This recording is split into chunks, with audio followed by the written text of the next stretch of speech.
मित्रों नमस्कार। एक घटना याद आती है, हम लोग शायद उसे अपने जीवन में उतार सकें और ग्रहण करने का प्रयास करें।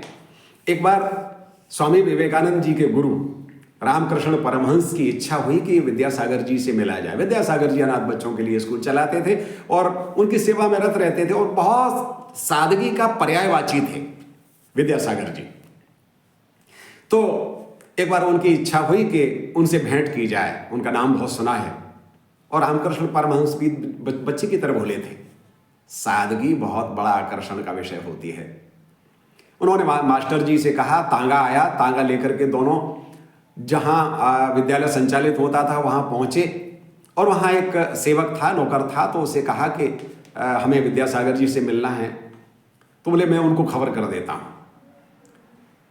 उन्होंने पूछा कि कहाँ बैठे हैं? बोले ऊपर अट्टालिका में कार्यालय है, छत के ऊपर, उसमें अपना काम कर रहे हैं। तो बोले नहीं, उनको बताओ मत, हम स्वयं उनके पास चलेंगे। मित्रों, महत्व देने से महत्व मिलता है, आदर देने से आदर मिलता है। तो आप देखिए, वो मास्टर जी के साथ रामकृष्ण परमहंस ऊपर गए तो लालटेन की रोशनी में वो अपना विद्यालय का कार्य कर रहे थे। शाम बीत चुकी थी, अंधेरा हो गया था। वहां पहुंचे, उन्होंने स्वागत किया, बैठे और बैठकर रामकृष्ण परमहंस कहते रहे कि मैंने आपका बड़ा नाम सुना है, आप बहुत सेवा करते हैं, सेवा में ही ईश्वर निवास करता है, आदि आदि बातें कहते रहे। और विद्यासागर जी महाराज, ईश्वर चंद्र विद्यासागर जी बड़े भोले प्रकार से बच्चे की तरह उनकी बातें सुन रहे थे।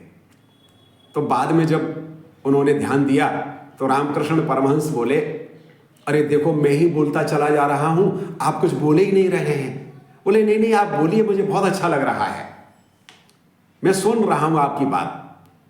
तो रामकृष्ण परमहंस ने 3 बातें कही जो मैं आपके सामने रखना चाहता हूं।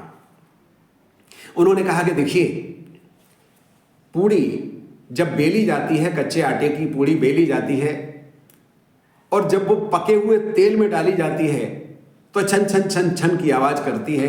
जब तक वो तेल के तापमान के बराबर नहीं हो जाती, पक नहीं जाती है, तब तक छन छन की आवाज करती रहती है। बोले मैं बोल रहा हूं, बराबर आवाज कर रहा हूं, यानी मैं कच्ची पूड़ी हूं और आप पकी पूड़ी हैं। दूसरा उदाहरण दिया कि जब घड़े को पानी में डुबाया जाता है तो घड़े में क्योंकि पानी नहीं है, रिक्त है, तो घड़ा पानी में डुबाने पर भग भग भग भग की आवाज करता है, जब तक वो पानी उस घड़े में भर नहीं जाता है।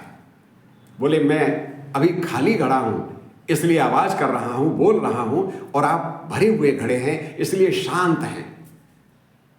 तीसरा उदाहरण दिया उन्होंने कि मधुमक्खी जब मकरंद का, शहद का पान करने के लिए फूल के ऊपर जाती है तो पहले वो भन बनाती रहती, देर तक भन बनाती रहती है, और फिर जब वो मकरंद का पान करने लगती है पुष्प पर बैठकर, तो वो भन बनाना बंद कर देती है और शांत भाव से उस मकरंद का पान करती रहती है।